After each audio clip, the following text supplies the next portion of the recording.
Jumpa kembali dengan Aswir Astaman Channel. Judul video kita kali ini adalah fakta mengerikan tentang Bataan Death March yang menelan sekitar 60.000 nyawa pasukan Amerika dan Filipina. Pemirsa sekalian, setelah Jepang berhasil merebut Filipina yang dipertahankan oleh pasukan Amerika dan Filipina pada Perang Dunia Kedua, Jepang memaksa pasukan murah untuk berjalan kaki sepanjang 105 km menuju tempat penahanan. Perjalanan yang berat bagi tentara yang kalah, sehingga 60.000 dari 76.000 tentara yang malang itu tewas secara menggenaskan. Bataan Death March adalah salah satu peristiwa paling kelam dalam sejarah Perang Dunia II di kawasan Pasifik. Berlangsung pada April 1942, tragedi ini terjadi setelah pasukan Jepang berhasil merebut Bataan, Filipina, dan memaksa sekitar 76.000 tahanan perang, terdiri dari tentara Amerika dan Filipina, untuk melakukan perjalanan panjang yang dikenal sebagai Bataan Death March. Lebih dari 60.000 tahanan diantaranya meninggal karena kondisi yang kejam selama perjalanan ini. Berikut adalah beberapa fakta mengerikan tentang Bataan Death March yang menunjukkan betapa beratnya penderitaan yang harus dialami para tahanan perang tersebut.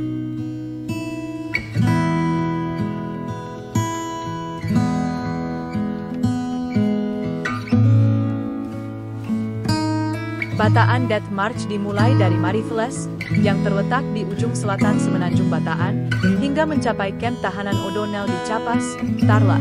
Total jarak yang harus ditempuh adalah sekitar 105 km.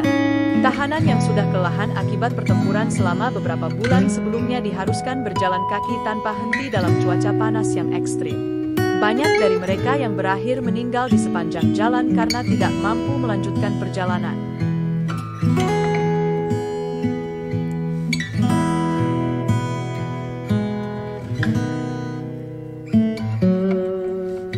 Sebelum terjadinya Bataan Death March, para tentara Amerika dan Filipina telah bertahan dalam kondisi yang sangat memprihatinkan di Bataan, di mana makanan dan obat-obatan sangat terbatas.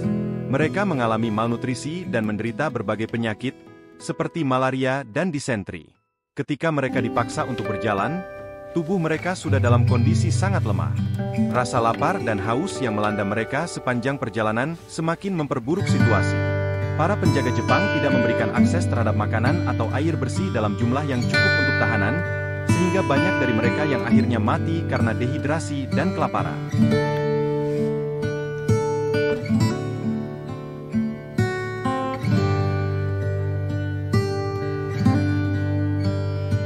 Para penjaga Jepang yang mengawasi Bataan Death March sangat kejam terhadap para tahanan. Mereka dengan tanpa belas kasihan menyiksa para tentara yang tak berdaya. Apabila ada tahanan yang berhenti berjalan atau terlihat kelelahan, mereka langsung dipukuli atau bahkan dibunuh di tempat. Beberapa tahanan dilaporkan dipaksa untuk minum dari genangan air yang kotor, atau ditembak mati ketika berusaha mendapatkan air dari aliran sungai di sepanjang rute. Kekerasan fisik dan psikologis ini menambah penderitaan yang dialami para tahanan selama perjalanan maut ini.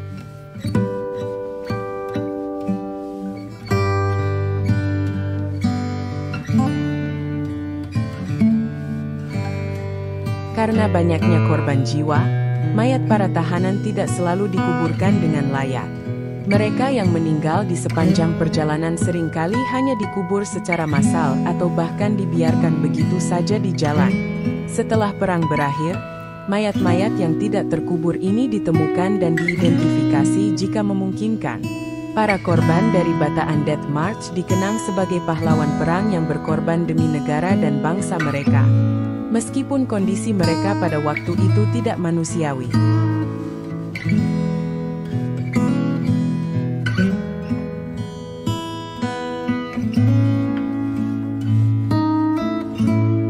Setelah Perang Dunia II usai, banyak penjaga dan pejabat Jepang yang terlibat dalam Bataan Death March diadili atas kejahatan perang. Di pengadilan, kekejaman dan perlakuan tidak manusiawi yang dilakukan selama perjalanan maut ini diungkapkan ke publik.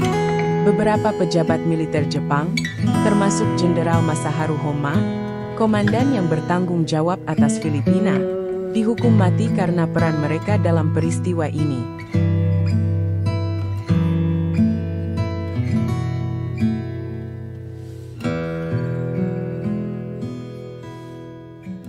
Peristiwa ini dikenang setiap tahun pada Hari Bataan di Filipina sebagai penghormatan terhadap mereka yang tewas dalam perjalanan maut tersebut. Monumen dan museum juga dibangun untuk mengenang para korban, dan banyak veteran serta keluarga mereka yang melakukan upacara di tempat-tempat tersebut. Peringatan ini tidak hanya berfungsi sebagai penghormatan bagi korban, tetapi juga sebagai pengingat akan pentingnya menjaga nilai-nilai kemanusiaan dalam konflik dan perang.